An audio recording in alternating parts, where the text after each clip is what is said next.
the third planet from the sun. For uncounted thousands of years, men looked to the sky and wondered if they were alone. Finally, there were machines that could travel into space.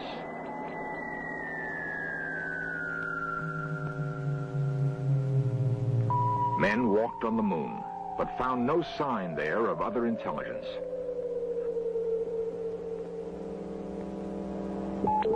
But there are 8 other planets moving around the same sun that kindled life on Earth. Could it have happened only on our planet? A spark that could evolve into intelligence? The winter of 1976 would see another great step in search of life on other worlds. The planet nearest Earth glows redly in the night sky. What common heritage might these two worlds have?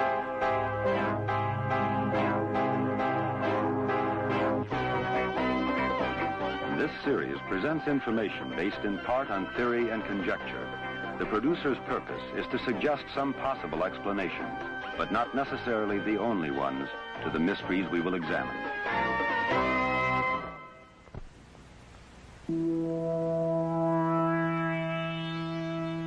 The first sunrise for mankind occurred more than 3 million years ago. Long, long before there were men, the sun was an insignificant cluster of dust and gas.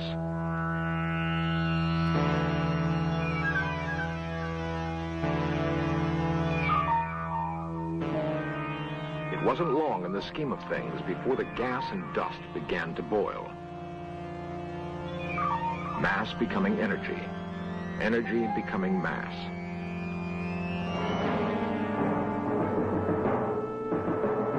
Other forces were at work as pressures built, and the infant sun was at war with itself.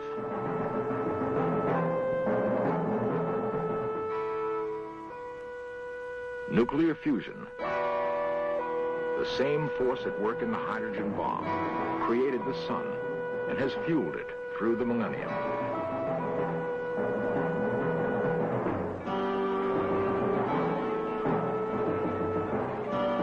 In the convulsion of birth, great mass and enormous energy must have been thrown off into space. The planets were the cinders left by this cosmic holocaust. The same process was at work throughout the universe. Uncounted stars, uncounted planets, uncounted possibilities for life.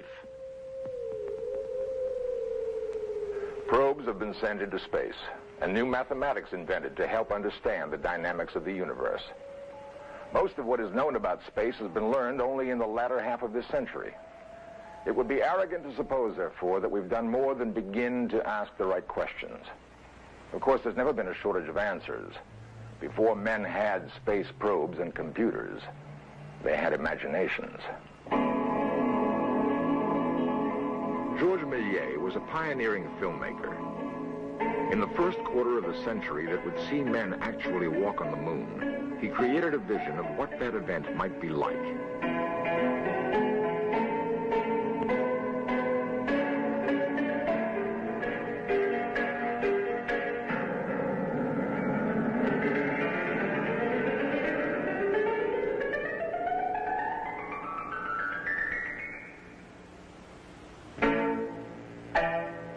Essential to Méliès' comic view of a landing on the moon was an encounter with aliens. Such encounters have been dreamed of with mingled fear and hope for a long time.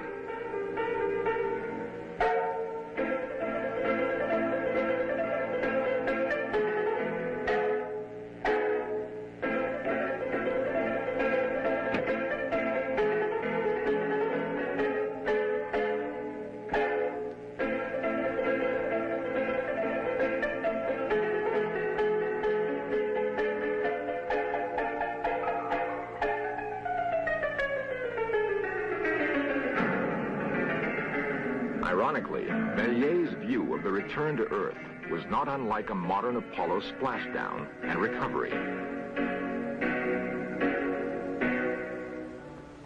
Percival Lowell was one of many who contemplated the possibilities of life on other worlds. He was not a filmmaker, but a man of science. Lowell's passion was something he saw on the face of Mars. Lowell came to Flagstaff, Arizona in 1894 to build an observatory. He hoped that the clear desert air would afford him a better look at Mars than any astronomer before him had been able to achieve. The 24-inch refracting telescope Lowell installed on the site was the most advanced of the day. When all was ready, Lowell trained his eye on Mars. The conclusions he reached about what he saw made him one of the most controversial scientists of the age. Arizona newspaperman George Hoyt has written a definitive biography of Percival Lowell. His research focused on Lowell's fascination with Mars and with the remarkable conclusions he made after long study. Percival Lowell thought that there was intelligent life of some form on Mars. He deduced this logically from the existence of what he thought were canals on Mars, lines that he could see in a telescope that were highly geometrical, and he couldn't explain them in any other way except to assume that some intelligent beings had constructed these lines. Lowell's observatory is still in use today. Its creator died in 1916, having fired the imaginations of many and tasted the ridicule of others. Later research indicates that Lowell's canals were illusions, but the remarkable events of 1976 have proven the astronomer right on many of his other observations. He thought that Mars was in what he called the terrestrial stage of planetary evolution, and that was the stage after the one that the Earth was in, which was the terraqueous stage. In short, the Earth had oceans.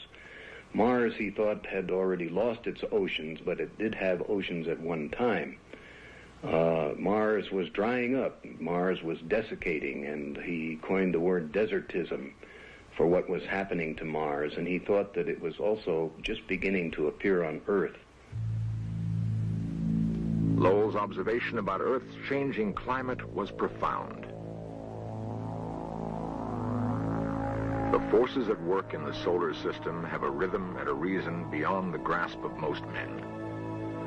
Changes that are imperceptible from man's tiny window on the universe can have profound consequences. Lowell believed that some small shift in the orbit of Mars or some fluctuation in the sun's rays had gradually deprived Mars of life-giving water. He saw indications that the same processes were at work on Earth. Could it be that some Martian scientist was able to warn his people in time? At the Jet Propulsion Laboratory in Pasadena, California, scientists like Harold Klein are studying the similarities between Earth and Mars that Percival Lowell was the first to recognize. Well, it's very difficult to talk about the evolution of a planet like Mars without too much information. The general theory at present is that both Mars and the Earth were formed at the same time, about 5 billion years ago. One would then postulate that at the beginning, when the solar system was created, Mars had a much denser atmosphere than it has now, and that in many ways it was much more similar to the Earth, and perhaps, therefore, was conducive to the origin of life on that planet, as we believe was the case on this planet.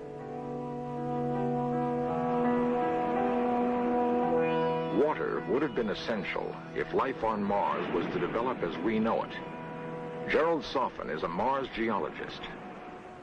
The important thing to understand is that both planets were at one time hydrological planets. They were planets that had flooded amounts of water, and that water, that simple molecule, dominated for a great period of time the course of the history of the planet. Now, there's no water on Mars today. There's no flooding water. There's certainly atmospheric water, and we now know the poles of Mars are water. So somewhere along the way, Mars went one way, and the Earth went the other way. What effect might the radical change in the Martian environment have had on life there? We're asking the question, if there is life on Mars, was it a separate event from the evolution of life on Earth? It's entirely possible that what we find on Mars, possible, not likely, is so close to our own that we've discovered, in a sense, the same event, the terrestrial life and the Earth life, because we're related to the same event that took place some time ago. Some time ago, indeed. And the question remains, could the birth of the sun some 5 billion years ago have given life to 2 worlds instead of one?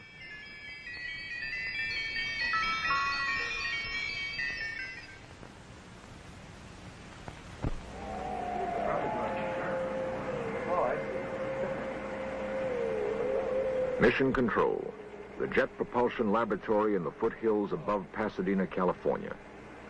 It is from here that an ambitious undertaking in space will be directed. The target is Mars, 212 million miles from Earth. Men have walked on the moon, but this journey to Mars will take 11 months. Too long for man now, but not for his machines. Copy, thank you. Amplitude orders in for 215602. Copy, thank you. A Titan Centaur lifts off from Cape Kennedy. It is August 20th, 1975. In the nose cone is a machine of ingenious artifice. It is called Viking. Men have learned to extend their intelligence beyond the confines of their fragile bodies, into icy space and onto unknown worlds. The machine will go where men cannot, for the present, go. It will obey the commands of the scientists in Pasadena, sitting at their computers 35 miles from the surfing beach at Malibu.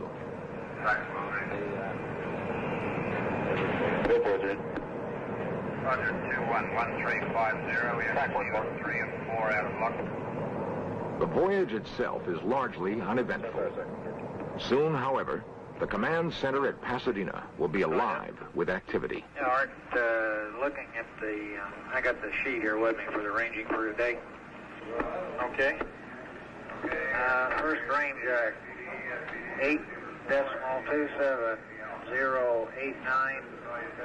Okay, how are the correlation voltages? 10 months from liftoff, Viking 1 enters the orbit of Mars.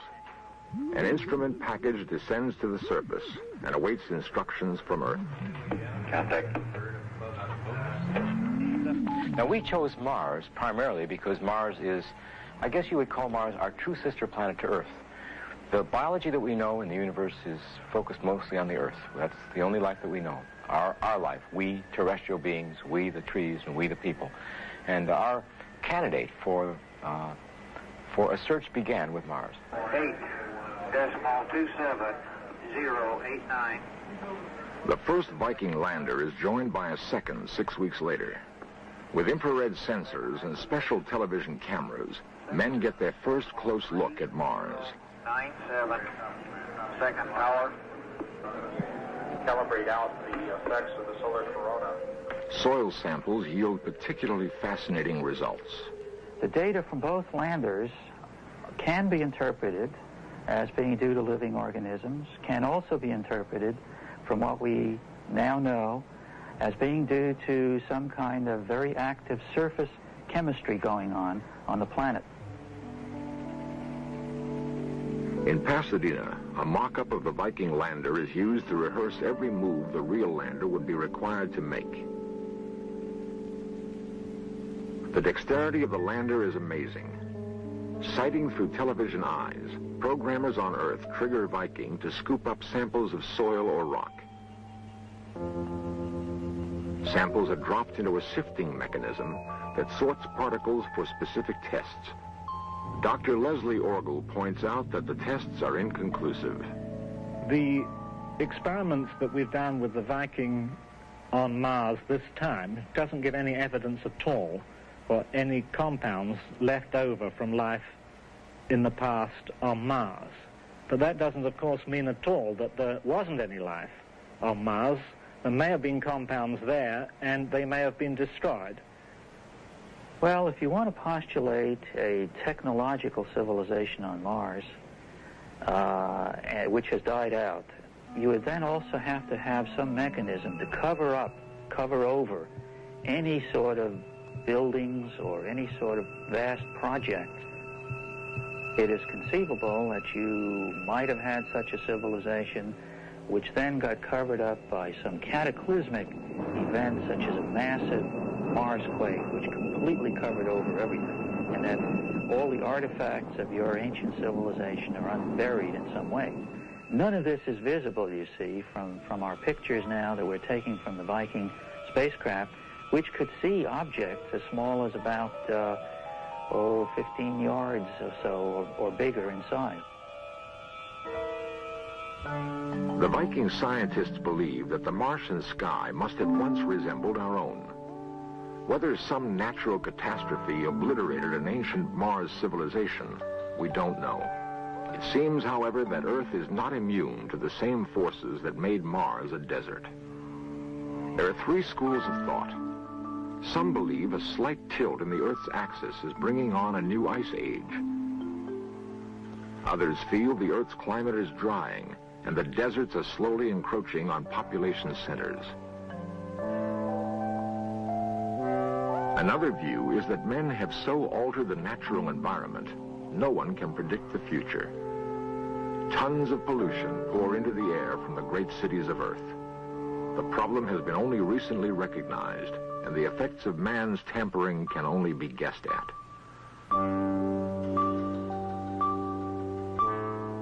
Men have done worse things than pour smoke into the sky.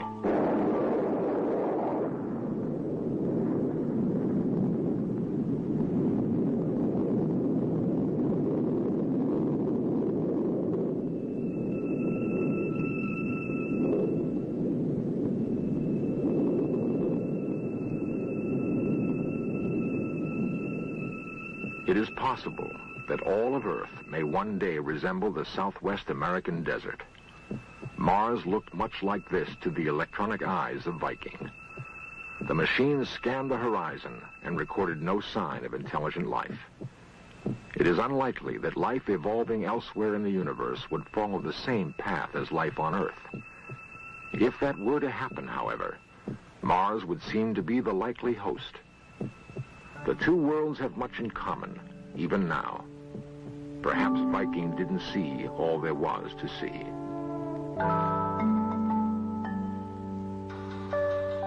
Beyond that, could men recognize the works of a civilization radically different from his own?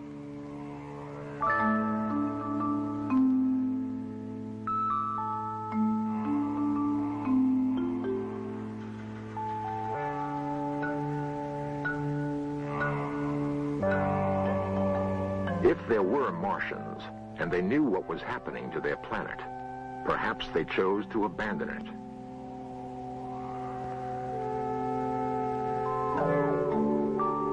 On Earth, men have developed the technology to create orbiting habitats.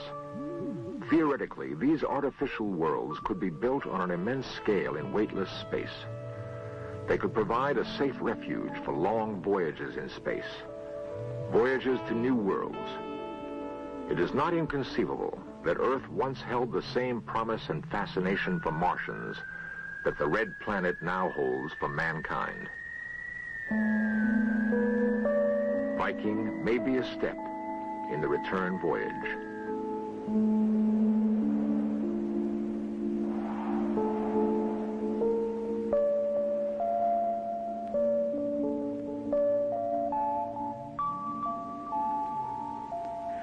This is the beginning. This is really truly the beginning. Regardless of what happens next year or even a decade from now, we have started what will become an adventure of mankind in searching for not only the lowly forms of life, but eventually, I think, to search for intelligent life. This is one of the milestones in the course of human destiny to find cousins. It is the inevitable path of man's destiny that he will explore the heavens. We're only now talking about the timetable. We'll adapt the environment to ourselves. We will change the atmosphere. We'll do what is called planetary engineering. It doesn't exist yet, but it will someday. For example, with all that water at the pole of Mars, there's no point in leaving it frozen there. We might as well melt it and form an ocean. And that's not so fantastic. It's possible to dream about things like that. It is also possible to dream that should we reshape the Martian landscape, we would be settling an old account. Perhaps they did as much for us once. If we, on the other hand, are unique in the universe, the time is approaching when we can spread our kind to the stars.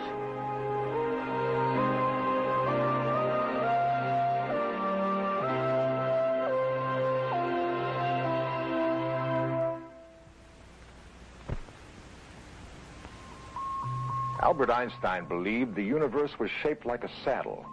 By traveling in a straight line, one could eventually wind up where he started. With the universe, as with life, endings seem to merge with beginnings. Was the end of some undiscovered civilization on Mars the beginning of our civilization on Earth? Will our first steps on some dusky Martian plain be a homecoming?